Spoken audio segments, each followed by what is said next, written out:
are here at the Fudge for Zolocon 2016. It's awesome. It's in Warminster. There's lots of toys inside. There's comic books and vintage toy vendors, all kinds of weird things, and weird kids that run around behind me. So we're gonna go inside, we're gonna check it out, we're gonna interview some people and see what happens. All right, let's go.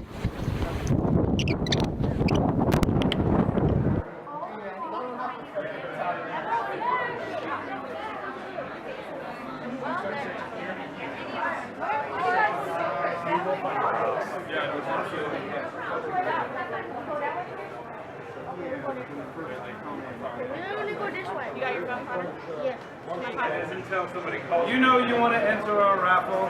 What's the raffle for? The raffle, you get 3 entries into the raffle right here, and it goes to benefit the Pediatric Cancer Foundation of Lehigh Valley.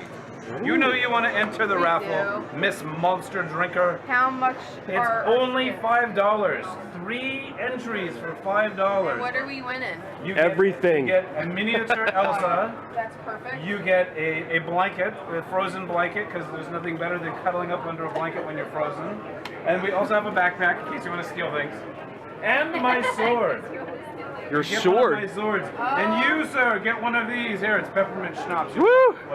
Loving it. Oh, and we're raffling off the monkey. I want to get rid of that cursed I want the monkey. All right, only $5. And don't forget to get your picture with the lovely princess. Here's 1. Wait for it. Here's 2. Oh, I get an extra. Oh no! Oh See no! that? Oh no! You get 3 chances to win. It should be okay to steal from the pirate. Hey, there you go. Here's a pen. Yep. What do you need from me? That's it. A name and phone number, and then you drop them in the big treasure chest at the back.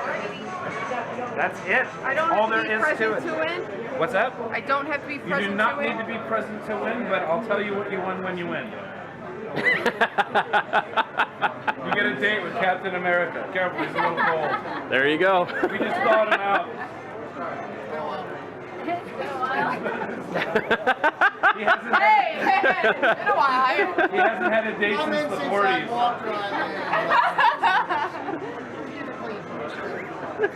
But I tell you what, if you ever need ice cubes for your rum and coke, you know where to go.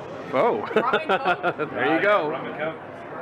Not that I'm advertising anything for Coca-Cola products. He doesn't like them. Just rum. Just rum. Yep, absolutely. Skip the ice. Just go straight for the I rum. always Sweet. want the ice.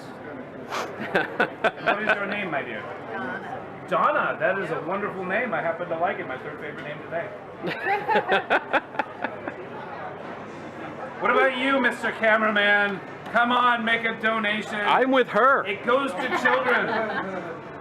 Donna, you call this man Goes to man. children. That's awesome. It does. You guys work with them a lot? What's that? You guys work with them a lot? Yeah, absolutely. Every weekend. Every weekend. Every weekend. Cool. It's kind of like Make-A-Wish, but more like better. Better. A lot. A lot better. Yeah. Nice. My favorite foundation is Make Another Drink Foundation. That would be awesome. I would like be that awesome. one too. Donna, call me. You call me. I know your number. It's 911. And you have fantastic pants. I know. Do you love it? Can I get a picture? Yeah, you most certainly can have a picture. Wait a minute, where's my gum? I need gum and chapstick for you. You never know. How about in front of the flag? Just throw your clothes on my floor. Why not? He did it. He did it. Blame the superhero. Thank you, Batgirl. Batgirl, you got to come back later. Batman will be here. I'm not joking. Seriously, he's huge and he smells like caves.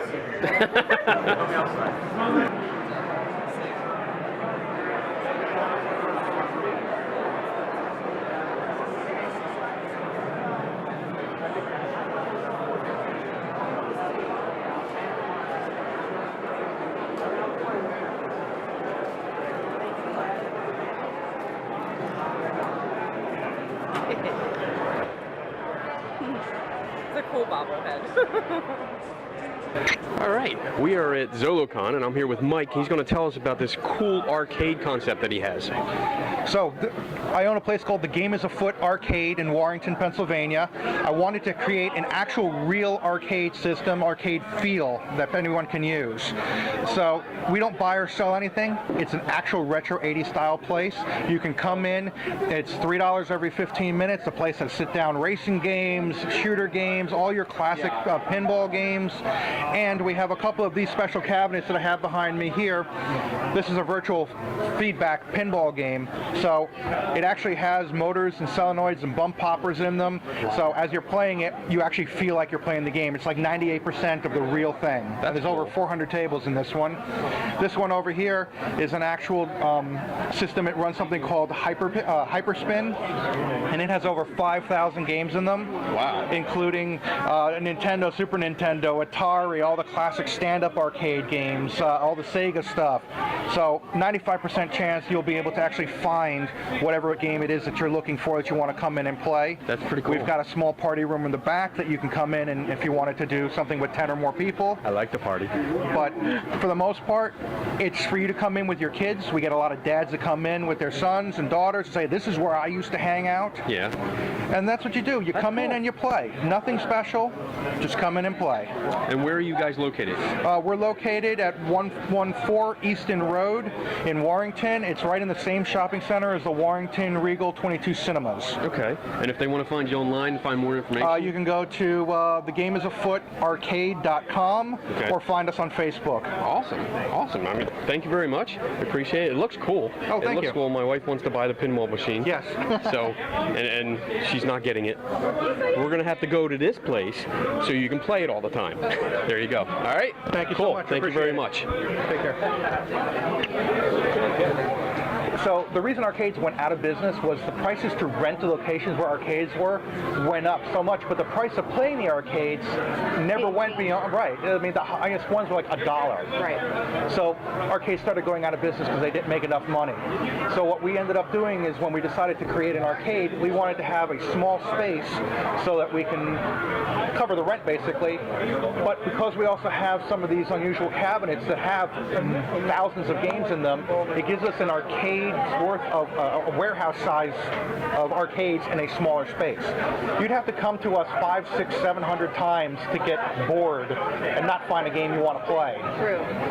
So that's really, awesome. that's really the primary thing is the variety in a small area. Mm-hmm. So we can afford to have an arcade, and you can afford to come back hundreds of times and play something different. Have a different experience every time. Have a different experience, and it lets you also not spend money on an experience you don't like. If you want to play a game and it turns out to be something you're not interested in, go to a different machine. With the free play option, you haven't wasted the quarter. You can escape out of whatever menu you're in and go into a different one if you want to play one of the multi-caves. Oh, that's nice. So Yeah, because you're actually paying for you're paying for time. It's per block of time. So you're paying for the time to get an arcade experience. That's really what it's about. Everything's on free play. You come in, it's almost like playing a cover charge. So you want to play for an hour, it costs you $12. You know, you spend a lot more than that nowadays playing those token video games at Dave & Buster's or in the movie theaters. Right. Oh my gosh, it costs a fortune to go do that. Oh yeah, absolutely. And totally forgot what I was going to ask. Your hours. What are your hours? Our hours are on weekdays we open at 3 and we go to 10 o'clock at night. Okay. On weekends we're open at 11 o'clock to 10 o'clock at night. Okay. Saturdays and Sundays we throw an extra hour.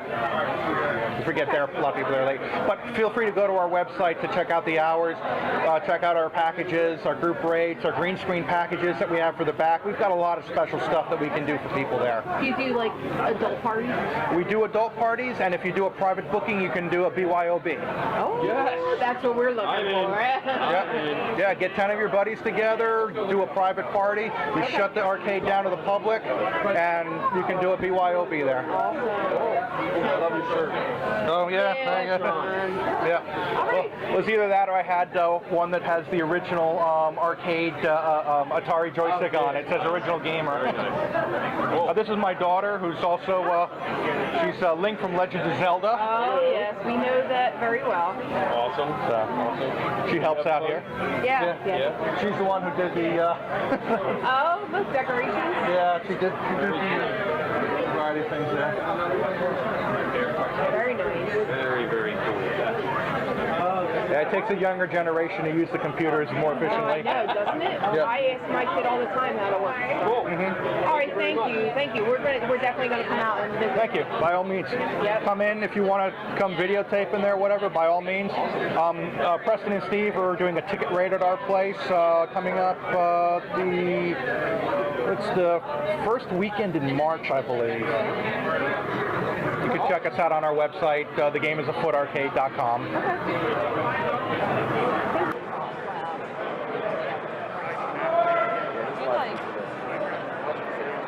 Cool. All right, I am still at Zolocon, and I am here with Ro, and he's going to tell us about some really, really cool bookmarks. So, tell us about it. So pretty much we got started doing this primarily to get people to read physical books. That has been our main focus. So we started off doing initially like easier, small stuff, like Sesame Street, things like that. But as we've grown, we've gotten more and more complicated. Okay. We're trying to make them fun for adults, you know, fun for all ages kind of stuff. So like Doctor Who, G1 Transformers, not the new school Transformers, you know. So we try and cater to a large variety of different preferences. We got anime, Pokemon, superheroes, DC, Marvel, pretty much anything that we enjoy and we want others to enjoy, we've been making. Okay. I love the Lego stands. Oh, definitely. We actually even made a Lego bookmark at one point. Oh, nice. Nice. But Lego stands primarily because who does not love Legos? Exactly. I love Legos. Yeah. I'm a big Lego fan. Beautiful. So how did the idea of these bookmarks, like how did you come up with this idea? What's funny is my wife over there, she's my better half, as they were. Which one? Not him. Her? With the yes, yes, yes? Yes, yes, yes. We could take that a lot of different ways, guys. That's what I say. If you don't know wrestling, you might think she's saying yes, yes, which makes me smile. So. But yeah, when we got started, she found like a little. This is pretty much a three-fold origami. Okay. Is all it is. So it turns into like a little corner thing. Nice. And corner bookmark slides on the corner page. So she started designing. She made me an Elmo one, and I asked to draw another, and then another, and another. And now this is like 4 years later. We have over 100 characters. Wow. And we keep making more. We just finished Steven Universe, which is very popular. I love my Steven Universe. Cool. So, and we've been working on this for a while. I mean, it's sometimes hard to push, you know, like when you're in an event like this, where it's mostly toy oriented or things like that, especially with books becoming less popular, like physical books. Yeah. But it's still something worth fighting for, I'd say. Right. I agree. I'm a big book collector. Definitely. We've done the show for well over a year, and everybody knows that. Like I've got over 800 books, just myself. That's I have all a about. love physical books. I have a Kindle. Yep. And I have probably like 200 books on it. Awesome. But I don't think I've finished one. That's what I feel like. I feel like you don't feel the obligation. Right. It's not there once you turn it off. It's off. I'd rather have the physical page. I like the turn, the smell. Agreed. Everything. So, what else? You got pillows here too. We also make all kinds of pillows. We scour everywhere for materials. So as you can tell, I mean, we find stuff from pretty much, you know, fabric stores to like small print companies, things like that. We actually started fighting to find, because there's small print companies, before they go to make things into shirts, they'll give us pre-printed product. Nice. So that way we can get stuff. Awesome. Big sheets of stuff so we can cut it down at our leisure. Cool. So we do pillows really to offset table cost. You know, this is only $7. This is around 18 to 20 bucks. So bookmarks are $7. Yeah. And then larger pillows are 25. Okay. And then everything smaller is 18 to 20. And Donna's over there with the camera getting all the other pillows. Yeah. Oh yeah. It's all about promotion. That's it. Yeah, and you got some toys here. Yeah, this is definitely like, because it's a toy show. Right. You know, you set ourselves put up. it out there. Get it out there. And we actually started making a bunch of magnets. So reuse, recycle. We took all my old Magic cards. Yeah. So, here, ready, watch this. If you guys are wondering at all, these are all handmade by us. So if you see any characters that you like, you can take them with you while you read. Be careful, he's dangerous though. Bill Cipher's a bad dude. So you can take any character, drop them on the corner of your page. Also for adults, don't get it twisted. As long as you read. If you're not going to read, you can't buy them. Sorry. Sorry. That's it. All right, so online, where can people find you? Oh, we are mostly on Facebook. We're on Etsy. We're Ingenious Edge. Okay. Spelled traditionally. We primarily sell a lot and have more of our social stuff going on Facebook more than Etsy. Cool. That's primarily our main thing. We also, answer emails as well. We have our own email. That's all good. Just being the modern age and all that. Bam! So yeah, here's a card. Email. Awesome. So that's pretty much what. Sweet. Thank you very much. Again, thank you for talking to us. Pleasure. And we look forward to more stuff from you because it's really cool. I'm probably going to buy a bunch. All right. Thank you. Thank you. Have a good one. You too.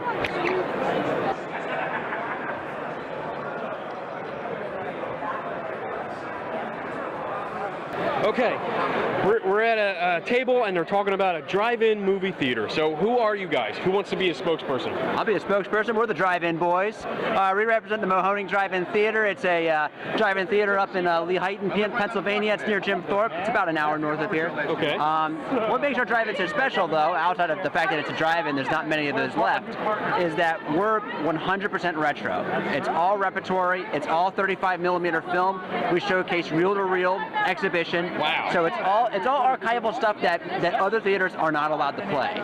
Our system is approved by studios to play these prints that nobody else can screen. As a matter of fact, we just got in the Library of Congress, so now we're able to screen old gangster movies from the 50s. So that's a new development for us. But that's kind of what makes our environment so special, is it really is a classic drive-in environment. It's borderline a film museum, actually. It's kind of cool. You come, you experience the authentic retro feel of seeing a classic old movie. And plus, being in the mountains, it's a beautiful way to enjoy a movie late at night over the stars. You're so high up, there's so many stars, it's incredible. And plus, we're one of the only drive-ins that offers overnight camping. Since we're kind of a destination spot for a lot of other states, a lot of people from other states will come to our drive-in just to see how awesome it is and experience our lineup of films, and we'll offer camping. We're there, we got to stay there, so why not anyone else hang out and have a good time and hang out with us? Yeah. That is really cool. So you can pop a tent. Yep. Or an RV, a camper, whatever you got. Wow, that is so cool. That's an awesome way to see a movie. Yeah. Now you It's said unifying. It's like you mentioned. Wow, that's loud music. You said that you're the only place that's allowed to use these films. In a sense, yes. What does that mean? So we have two projectors. They're old 1947 Simplex E7s. They're film projectors, 35mm, original to the theater.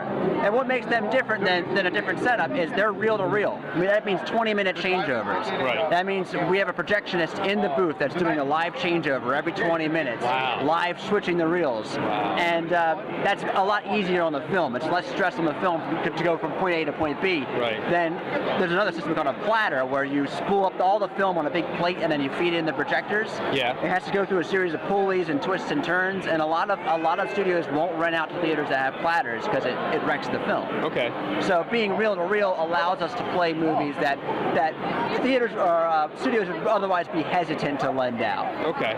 Cool. And who got this idea? Like, where did this come from? It was kind of a collective thing. It was a little bit of destiny. I was doing a I was shooting a documentary on this cold breaker up in Ashley, PA. It's one of the last cold breakers. I've been there. I have been there. The Hubert breaker. Yeah, I was. Not that I was trespassing. Oh no, you were totally approved. I was and totally so was approved absolutely. to be there and take lots of pictures while I went through every floor. Yeah, it's a massive place. Yes. I was one of the last teams that got to go up to the top before it was torn down. Awesome. Yeah. So I was actually driving back from that. It was the final shoot at the Ashley Breaker on the eve of its demolition. Wow. And I'm driving back, and I'm kind of in a sour state because it's a piece of history being lost. Right. And I'm going through Lehighton, and I'm going to make a left and hit the expressway, but there's only one bridge in town that's like the main corridor, and it's under construction, so traffic's backed way up. So I'm like, that's good. I'll go the other way and see if I can hit 309. I've never driven down this road before. 443, I've never been on there. And I'm driving towards 309. I see this big old marquee for a drive-in. I've never heard of this place. And I think, abandoned drive-in. I'll go take some pictures of it and, poke around and be on my way. So I read the marquee, and it's first-run movies. Nice. Yes. I'm like, this is still running? This is a thing that still exists? Yeah. I was up there that night with a buddy of mine, and that's where the gears started really turning. We met the owner, we kind of networked with him, and now we're partnered with him. So we're the new management team. We've taken it over, and along with the owner, are taking it in this new direction to kind of to revitalize it, because it's a really special place. It's one of the biggest drive-ins in the country, That is so cool that you guys are doing this. And what's the first movie? When does it open? Has it opened? It's reopening in April. Okay. April 22nd, 23rd 's opening weekend. We'll be showing Wizard of Oz and Willy Wonka. It's become a bit of a tradition. We did it first weekend last season as well. Okay. It only gets better from there. We just confirmed Zombie Fest 2. We had a big Zombie Fest last year. Zombie Fest. We're bringing it back. Return of the Living Dead. We've got I'm blanking on the Zombie Fest? Yeah, Zombie Fest. What are our titles? We have Return of the Living Dead. We got Gates of Hell for sure. Gates of Hell. We also have what's that last one? The one with the aquatic zombies. I'm not exactly certain. We played it. No pressure. You're on Oh yeah, we're just on camera. I know. The manager's the drive it. We don't remember what we're playing. What are we? We play a lot of different movies. So I should also mention. I'll do a little name drop here. That event's being put together by Exhumed Films. They're an exhibition group based out of Philadelphia. A lot of the horror and grindhouse that we play up at the Mahoning is sponsored and put together by them. So a lot of that bill is something that they put together. Okay. All the other weekends, the family weekends, sci-fi weekends, that's us. So we book that direct from studios. So we partner with collectors and we partner with studios, and we kind of have a network of contacts that put shows together for us. Sweet. And we're just getting into booking the space out as a venue, so we're going to be putting concerts together as well, flea markets, conventions like the one we're in. Flea markets. I love flea markets. There you go. I'll be there. I will be there. That's cool though. Where can we find you online? MahoningDIT.com. You can also find us on Facebook, facebook.com/Mahoning Drive-In Theater. Cool. I'm always updating the website, and I'm always on Facebook. We're always posting something new on there, and you can always reach out to us personally. And what are your names? I'm Matt. I'm Virgil. And I'm Corey. Awesome, guys. Thank you very much. I appreciate it. This sounds like this sounds awesome. This really sounds like awesome. I love retro stuff. Shockwaves is the name of the movie, by the way. Shockwaves. Yes. Camping every weekend, so swing on up, man.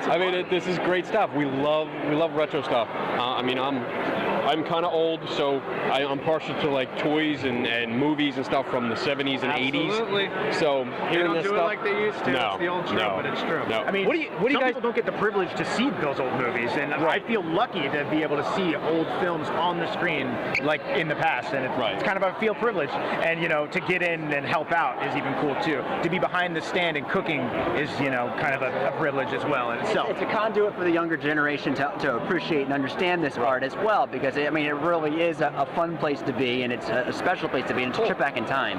Right. And it's just what makes it You see it in special. movies. Yeah. You see drive-ins in movies. That's right. And you can't go to them anymore. And it's like, that must be a thing of the past, but Right. we're out there. Doesn't happen. Awesome, Does not happen. Thank you guys. I appreciate it. Thank you very Appreciate much. it. Yeah. Thank you very much. Thank you. And we look forward to more from you. Absolutely. Absolutely. Get that quote again. At the Mahoning, we always keep the balls rolling. That's the one more, and there's always one. That'll be Throw that one ball. there's an off the side. There's another one. Nope. Alternative drive-in. Not Awesome. plural. Remember, it's not plural. It's not plural.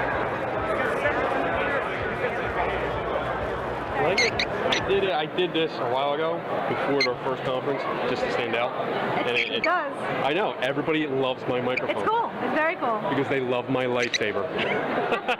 Anyway, I am here with Brooke from Brooks Nooks, right? Brooks Nook. Brooks Nook. Okay, I put an S on the end. So tell us about what you're doing here and what do you got? Well, I am a vintage toy seller, as you can see, and I've been doing this about 3 years as Brooks Nook, but I've been vending as a vendor for about 10 years. Okay, cool. And what kind of stuff do you have? I mean, you deal with all kinds of toys, or just vintage toys? All kinds of toys, actually. My selection runs the gamut from A to Z. A to Z. And I actually handpick the items I bring for each show, depending on the state, depending on the clientele, the demographic, and such like that. Cool. And how do you do research on that? How do you figure out what to bring? By doing it. There you go. Yeah. I'll shut up now. I just got schooled. That's all good. I see a lot of cool stuff. I mean, you have Ghostbusters, you have old Disney stuff. Star Wars, Star Trek. Wars, Star Trek. You have everything here. Charlie Brown. I got comic books over here. Wow, you got Tonka it trucks. all. I know. And the good old Tonka trucks. Yes. Like this is good stuff that you can. Tetanus shot worthy. Yes. Tetanus. Yeah, you can throw this off the roof of your house and Right. it'll still be fine. Yep. It won't even dent. But now, aside from this kind of stuff, you are also apparently in the paranormal. Yes. Which is cool because that goes with both things of our show. So tell us about that. What do you do with paranormal, I guess, genre? I started in the field in 2008. I found it very fascinating, and I majored in meteorology in college. Really? And I firmly believe in energy in the environment, and it was kind of like a very small conduit to go over to the paranormal and say they can use the energy in the environment to manifest or give us a sign or a symbol that they're there. And I found that very, very fascinating. So I found a way to combine the two worlds, from meteorology to paranormal, and I said, well, if energy can't be created or destroyed, it must be somewhere, it must do something. And I thought that maybe that's what they use to, you know, give us signs and symbols that they're here. So you're going to be you're going to be at Penhurst. Yes, I will. It's a Penhurst Paracon that you're going to be at, and that's where I first found you, and we actually On started Facebook? talking because you were going to sell these toys at a paranormal con, which is the first time I've actually heard of that, which is really cool, and especially when you said you had Star Wars stuff, because I'm a big Star Wars geek. So you've actually gone out like on ghost hunts and stuff like that? Oh yeah. Oh yeah. For many years, I was the case manager for Scared Paranormal Group based out of Staten Island, New York. Cool. And I was their case manager, and we went to a lot of different locations up and down the East Coast at the time to see if places were haunted. Oh, nice. It was my job to do like research, history on the location, and talk to people about their experiences that they had. Cool. What's your scariest experience? We investigated a place called the Grand Midway Hotel in 2009, which you will often hear Brian Cano and Chris Mancuso talk about. I was there that night. I was the fourth person of the group that experienced it with them. It was Brian, Chris, and Lisa Ann, our psychic, and they went up to the third floor into this room and basically never came out because I was downstairs checking the monitors. They disappeared? And I'm like, it's been 45 minutes. Where are these guys? And it turned out they had this major paranormal experience in that room that I didn't know was happening at the time. And I was experiencing things that were happening to me concurrently, such as I was hearing German voices in my headphones, my equipment started dying on me, the room got really cold, and now mind you, this was August 1st, 2009, so it was the middle of the summer, and it should not have gotten cold. So a lot of interesting stuff happened to us that night. Nice. Are you still going out once in a while? Once in a while. Yeah. I mean, Brooks Nook has taken over a lot of my time on the weekends, but on occasion I do still investigate. I'm very fascinated with it, and I hope to investigate a little bit at Penhurst. Cool. And back to your Brooks Nook, how often do you do conferences? Just about every other weekend. Really? Wow, Yeah. That's a lot. I did, I believe, 19 shows in November and December last year. That is for the a lot. holidays. You're a busy girl. Yes, I am. Wow.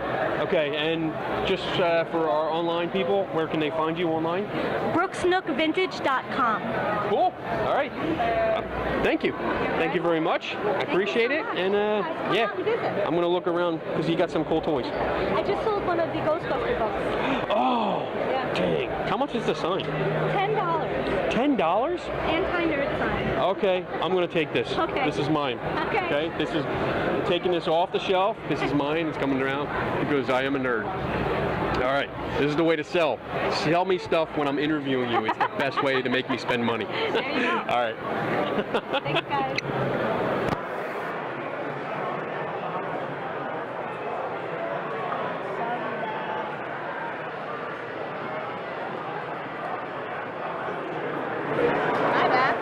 What's up? Geeks and Ghost crew. Why you hiding? Get in there. We are at Zolocon, checking out all the toys. Stop. Get in. Is everybody in there? Good. Get in. So we're having fun, and we're talking to everybody, and we're buying toys, we're buying lots of stuff. Shut up, Tracy.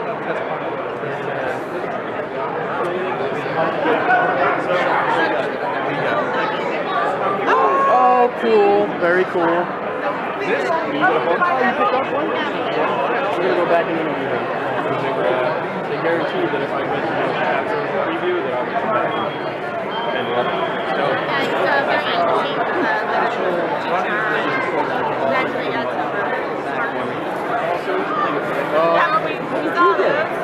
what the hell? Where'd you get those? Very cool. I have a set. You have a set? I got it when you first came out. I'm going to steal it. I have a Super Bowl. I see a Super Bowl, but I stole it. I got it. No, it was mine. It's mine. All right. Yeah. Let's go play some more. You can't help it. That's what happens when you don't smile.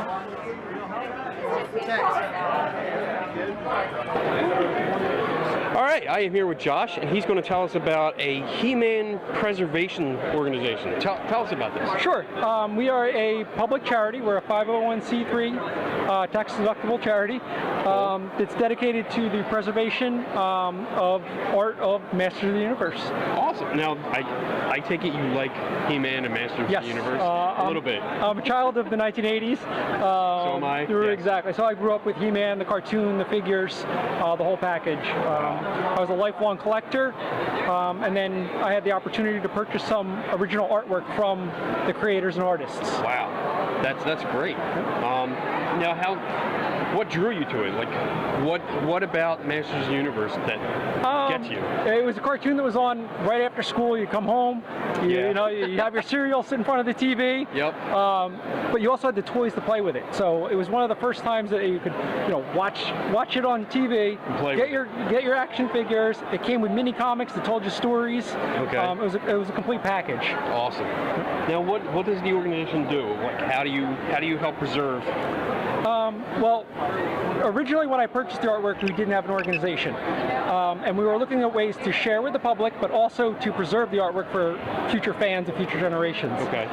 So our thoughts were, let's create a public charity that can reach as many people as possible. People can contribute. It also made us a little more legitimate when we go out and talk to the creators, the original artists. They felt more comfortable talking to us. They felt more comfortable sharing with us. And even if they didn't want to sell their artwork to us, they gave us access to their collection. So we were able to scan and preserve it. So even if they wanted to save it for themselves or pursue other avenues, we could still actually preserve the images. That's awesome. That's and I can imagine saying, we're 501, we're an organization, it opens doors for you. Exactly. We weren't just collectors going in there trying to cherry pick their collections, or buy it and just flip it. We were actually buying it with the intention of preserving it. We would also share their names. A lot of these artists were unknown. Yeah. They were just contract workers for Mattel or employees of Mattel, and Mattel never gave credit necessarily to the individual artists. You were an employee doing a job. Right. Whereas now we're able to actually put, names and faces to some of this artwork that you grew up on. The original cards for He-Man that are over there. We remember you used to save the card backs because of the artwork on the back. Right. And we know now that artist's name was Errol McCarthy. And, we've talked to him, we've interviewed him, we've been able to preserve a lot of that original artwork. That's really cool. And you got some books here. Yes. What are these? There's an original catalog that we put out that showed some of the original artwork that we preserved from Roger Sweet. He was one of the first brand managers at Mattel. Okay. More recently, we've worked with Dark Horse Comics and collaborated with them and provided them with artwork and consultation on the history of He-Man. Awesome. Yep. Very cool. And what is this? That's the same book. It's a limited edition from Dark Horse that came with a print and also the door opens that to is reveal so He-Man cool. on the front. It's that kind of stuff that gets all the geeks. Yep. You know, because I would actually spend more. Right, to get exactly. that. Even though it's the same book, It's the same book. it's a really cool presentation. It's a drawbridge. Absolutely. You got prints. Yep. That's just an Earl Norm print. Yeah. Very nice. Oh, cool. All right, and where can people find you online? We are on Facebook at the Power and the Honor Foundation, or our website is powerandhonor.org. All right, cool. Thank you very much. I Thank you. appreciate your time. Thank you.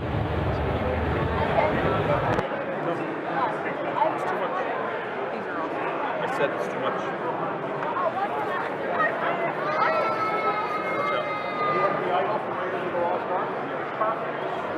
Yeah, I sold out of them. Yeah, of course. You're so right.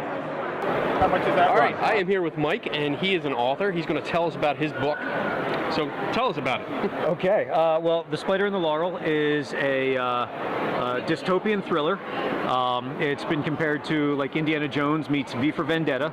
A lot of reviewers have said it reminds them a little bit of the Da Vinci Code as well, but as it says on the back of the book, the one reviewer said, but a much more superb novel or something along those lines. What I tried to do was envision what would happen if America didn't have any religion at all, if it was outlawed, and a small group of believers tried to prove otherwise. And it's the first book in what will hopefully be a trilogy. That's an interesting concept. Thank you. Now, we don't actually, that's one of our rules on the show. We don't actually talk about religion because it starts too many fights. Okay. But are you religious or not religious? I'm not religious, and the book doesn't prescribe one, one denomination of anything over another. It's really more just about kind of the characters' fight against a tyrannical government, So the religion itself is not trying to choose sides or anything like that. Cool. And it follows like a band of rebels. Almost, yeah, right? Absolutely. I'm slipping in a Star Wars theme there. There you go. Rogues, if you want, whatever you want to call them. So are there main characters, or there are two main characters. One is Raphael Ward. He's a professor teaching history and mythology, and he kind of gets caught up in the whole thing when he meets Mackenzie, who is one of these rebels, and she's a little bit Molly Millions from the Necromancer, the Neuromancer, not the Necromancer, the Neuromancer, and a little bit maybe like Evie Hammond from V for Vendetta, and she kind of leads Ward along and kind of challenges him while he tries to make his way through figuring out, what his place in the world is, and it's a thriller, it's action, it's adventure, it's got a ton of mythology built into it. Oh, I like mythology. So there's even a fairy tale at the center of it that I invented for the story. So awesome. Very cool. Yeah, hopefully people dig it. And how long has it been out? It's been out since September. Okay. It took about 4 years to write, and I'm probably about 4 or 5 months from getting the sequel to my publisher. Okay. And we'll start work on the third book in the trilogy. Sweet. Hopefully later this year. Sweet. And where can people find you online? Online at my website at michaelpogash.com. My publisher's website, ragnarokpub.com. Nice name. And the book is on Amazon or any other ebook or paperback distributor. Awesome. Well, thank you, Mike. I Thank you appreciate very it. much. And we look forward to parts 2 and 3. Excellent. Cool. All right. A lot of fun doing it. Sure. It's like making toys. What could be more I fun, know, exactly, right? Oh my gosh, look, it's Mary Connor, look. Totally forgot. It's a Mario Buddha. Watch your camera. It's a whole bin that I didn't even get out. Look, he makes them with this 3D printer. Is that Mars? No, I'm gonna go get it right now. Okay. Okay, I am here with Elsa. She jumped right off the screen, and apparently she works under the pseudonym Julie, and she's an author. So Julie, or Elsa, tell us about these books here. Okay, so this is my debut trilogy, 2 of which are published. The third one is currently in the works. And the first book is called Immortal Sin, and the second book is called Immortal Descent. And the books are generally about a young woman who, through an accidental happening that takes place, starts to have these paranormal changes happen to her. Her eyes change, all these unexplainable things happen. And so she goes on this journey to find the answers, and it turns out that her family history stems from a line of angels and demons. And she is something unique in itself that's never been discovered before, and so she goes on to find out what her fate is. Cool. And that is generally what it's about. Very nice. Where did the idea come from? Did it just pop into your head? I've been a fan of this genre for a long time, fantasy and everything, and I had a really inspirational moment actually with a New York Times bestselling author, Elizabeth Chandler, and I had the opportunity to meet her, and she was kind enough to read my prologue to an idea I had. Nice. And she had nothing but amazing feedback and to go with it, and here I am today. Awesome. That is so cool when somebody like you look up to and you read your stuff and they actually like it. Oh, absolutely. It was really, really inspirational for me, and I just decided to roll with it. Awesome. And you got a third one coming out, right? Yeah. When's that due out? It's in the works. No absolute release date yet. However, if you go to my website, you can find out all the information and stay up to date with all of that. And what is that website? JulieMalello.com. Sweet. Okay. Thank you very much. I appreciate your time. Thank you. Can't wait to see the third one. Thank you so Awesome. much. Awesome. The best thing about it is